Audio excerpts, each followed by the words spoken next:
De que maneira a Bíblia ensina? Basicamente de três maneiras.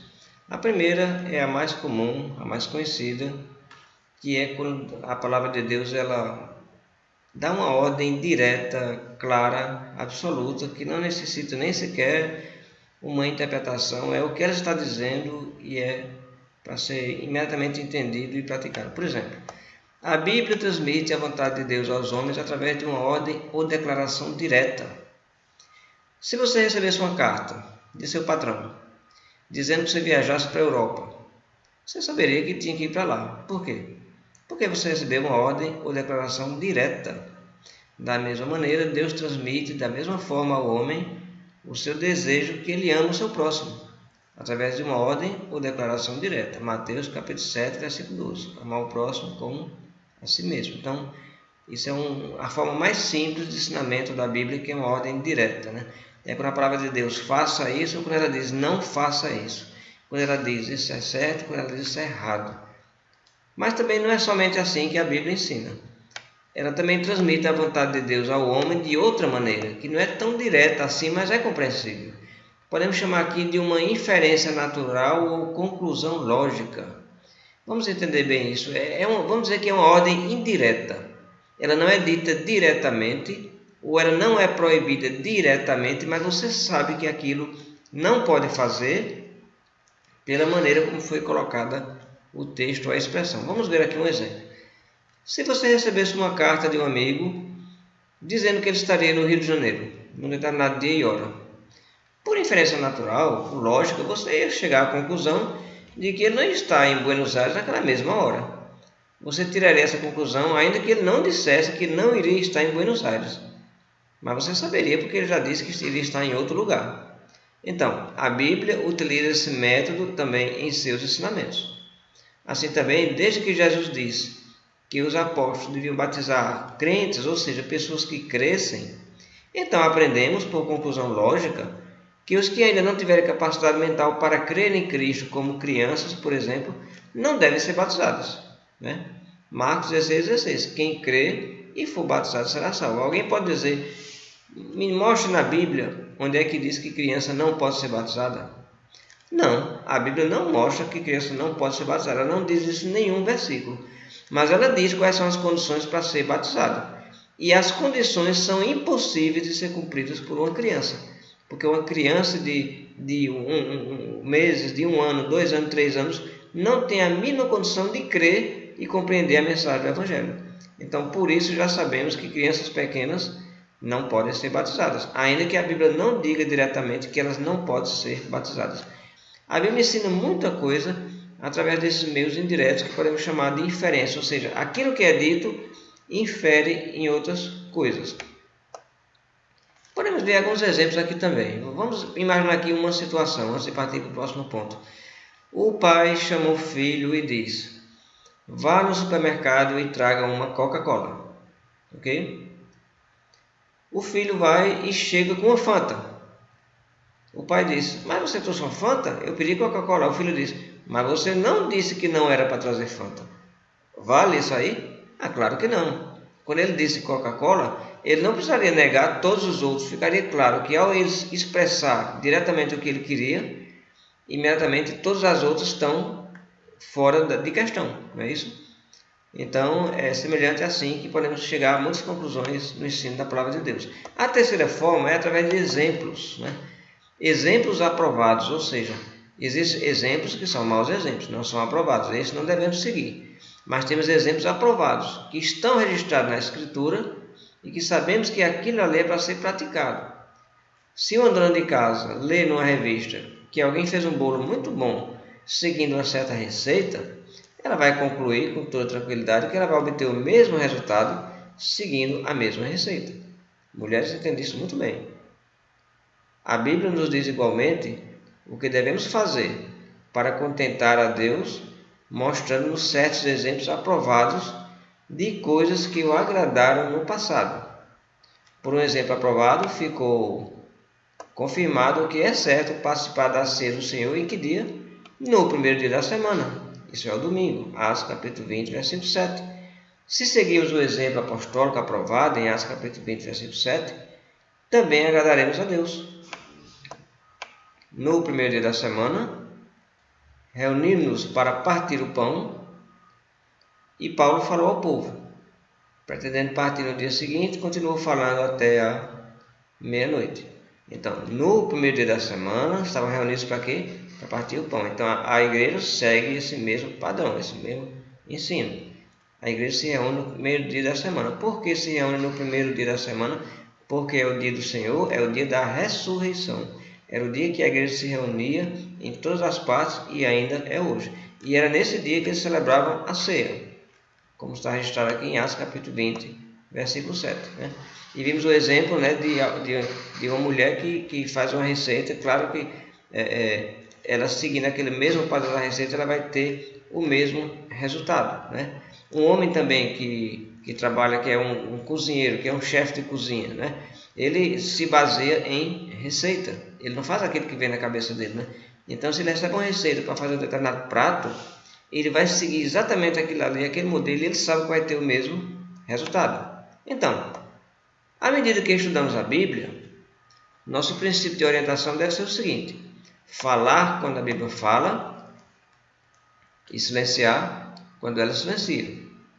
Nós só podemos ensinar como doutrina aquilo que a Bíblia autoriza, por meio de ordens diretas, exemplos apostólicos aprovados ou uma inferência ou conclusão lógica.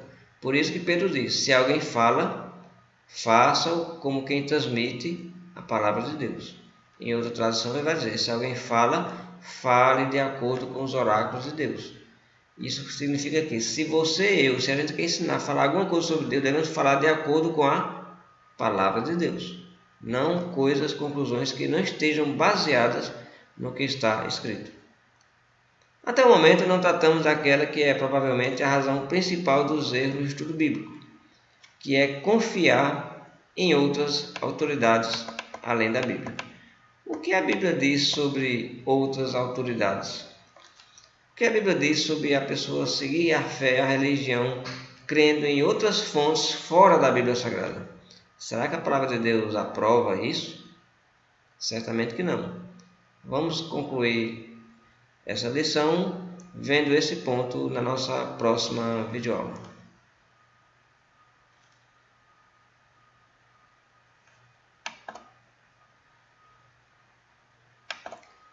Então, o que a Bíblia diz sobre outras autoridades? Bem, apesar dos firmes ensinamentos das Escrituras quanto à completa autoridade da Bíblia, completa e única, existe hoje muitas outras autoridades entre pessoas que se dizem cristãs. Isso quer dizer o quê? Isso quer dizer que além da Bíblia, eles creem em outras coisas igual à Bíblia. O problema é que a Bíblia não admite isso. E isso provoca confusão com respeito ao que a Bíblia ensina e resulta em divisão religiosa. Vamos aqui a um exemplo de autoridade. Consciência ou sentimentos. O que é isso? Muitas pessoas religiosas declaram obedecer à vontade de Deus na Bíblia, mas na verdade elas obedecem aos seus sentimentos, consciência, né? Alguns identificam esses sentimentos como sendo um testemunho interior do Espírito Santo. O Espírito falou comigo, eu senti no meu coração, né? Então existe a coisa de sentimento, de emoção, né? Ao seguir esse testemunho interior, que é na verdade a sua própria consciência, seus atos e ensinamentos podem às vezes com frequência ser totalmente contrários à Bíblia. Porque a Bíblia diz: provai os espíritos, se procede de Deus. 1 João 4:1. E diz também em Provérbios: aquilo que parece certo ao homem muitas vezes leva à morte. O homem não deve confiar em seu próprio coração, Provérbios 28, e nem dirigir seus passos, Jeremias capítulo 10. A boa consciência de Paulo levou ele a perseguir os cristãos, como ele mesmo diz em Atos 23, capítulo 26. Esse testemunho interior que alguma pessoa pode sentir não é um guia seguro. Não é porque você sente que a coisa é verdadeira. Tem pessoas que vão para o espiritismo e ouvem os espíritos. Elas sentem emoção. Elas sentem que aquilo é verdade. Então, o fato de sentir quer dizer que é verdade? Pessoas que seguem islamismo e outras religiões orientais têm muitos sentimentos de coisas que acham que são verdadeiras. E o fato da pessoa ter um sentimento não significa que aquilo seja exatamente a verdade. Então, esse não é uma autoridade confiável. O que eu sinto pode ser errado. A tradição da igreja. Um grande número de tradições desenvolveu-se desde que Cristo estabeleceu sua igreja, há muito mais de 1900, 2000 anos atrás. Muitas pessoas depositaram sua confiança na autoridade dessas tradições do que na Bíblia. Jesus condenou o tradicionalismo judeu como rejeição da palavra de Deus. Veja o que Jesus diz. Jeitosamente, rejeitais o preceito de Deus para guardar a vossa própria tradição. Os judeus tinham tradições que eles seguiam e que não estavam na Bíblia. E Jesus rejeitou. Hoje tem pessoas que seguem tradições. Por exemplo, batizar criança é um ensino católico, mas é uma tradição. As pessoas seguem. Não quer saber se está na Bíblia, se Jesus falou, é para fazer. Meu pai fez, minha mãe fez, eu também vou fazer. É uma tradição. Está na Bíblia? Não. Devemos seguir então? É verdade? Não. Os que confiam em qualquer líder, pseudo-líder ou instituição infalível devem perceber que essa viva voz da igreja, como às vezes é chamado, pode perfeitamente não passar da voz de uma igreja desviada. Paulo previu que a igreja se desviaria. 2 Timóteo capítulo 2, 1 Timóteo capítulo 4. Ele previu mais tarde contra qualquer homem que viesse a falar no lugar de Deus. Temos aqui a passagem de 2 Tessalonicenses, pegamos o versículo 3 a 4, que diz: Não deixem que ninguém os engane, de modo algum. Antes daquele dia vai vir a divisão, a apostasia, e será revelado o homem do pecado, o filho da perdição. Este se opõe e se exalta acima de tudo que se chama Deus ou é objeto de adoração, a ponto de se assentar no santuário de Deus, proclamando que ele mesmo é Deus. Então Paulo adverte os irmãos para que tivessem cuidado com a divisão que viria. Pessoas orgulhosas se fazendo passar por autoridade completa em nome de Deus. Essas palavras de Jesus e de seus apóstolos ficam como uma clara advertência a todos que aceitam a tradição e não as escrituras como autoridade. O que você vai fazer? Tem tradições que muitas pessoas seguem. Você tem que tomar uma decisão na sua vida. Você vai seguir as tradições, porque o seu pai fez, porque as pessoas fazem, todo mundo faz, ou você vai querer seguir o que está escrito na Escritura, que nós sabemos que realmente veio de Deus. Não pode ser as duas coisas. A palavra de Deus não admite nada além dela. Então, uma decisão tem que ser tomada. Revelação dos últimos dias. Puxa vida, quanta gente acredita nessas revelações dos profetas, Me revele, Deus me falou, Deus falou comigo, Deus disse, E o pastor falou e a profeta teve uma visão, teve uma revelação. Quanta gente acredita, segue, busca isso, quer saber das coisas por falsos profetas. Certos indivíduos religiosos confiam em um pseudo-profeta, e pseudo-revelações dos últimos dias, ou nos ensinamentos de algum profeta moderno, que veio muito tempo depois da Bíblia dos apóstolos. Isso é seguro? Isso, no entanto, é o mesmo que desacreditar as Escrituras, que contém toda a verdade. Então, Deus não deixou nada para outro profeta futuro aparecer e completar. As novas revelações fazem acréscimos à vontade completa de Cristo encontrada na Bíblia e resultam na pregação de um outro evangelho, o que é condenado por Deus. Paulo vai dizer para os Gálatas que ficou admirado com ele porque estava abandonando tão rapidamente aquele que chamou pela graça de Cristo para seguirem outro evangelho, que na realidade não é o evangelho. E o que ocorre é que algumas pessoas o estão perturbando, querendo perverter o evangelho de Cristo. Agora veja o que ele vai dizer. Ainda que nós, ou um anjo do céu, pregue uma mensagem, um evangelho diferente daquele que lhes pregamos, que seja amaldiçoado. O apóstolo Paulo está dizendo que qualquer pessoa, até mesmo um deles, ou até um anjo viesse com outra mensagem, com mensagem diferente, que fosse amaldiçoado. Isso seria muito suficiente para qualquer pessoa não aceitar mais nada além do que está escrito na Bíblia. Mas muitos talvez não leram essa passagem e acreditam. Acreditam numa determinada religião que teve um profeta que revelou e tal.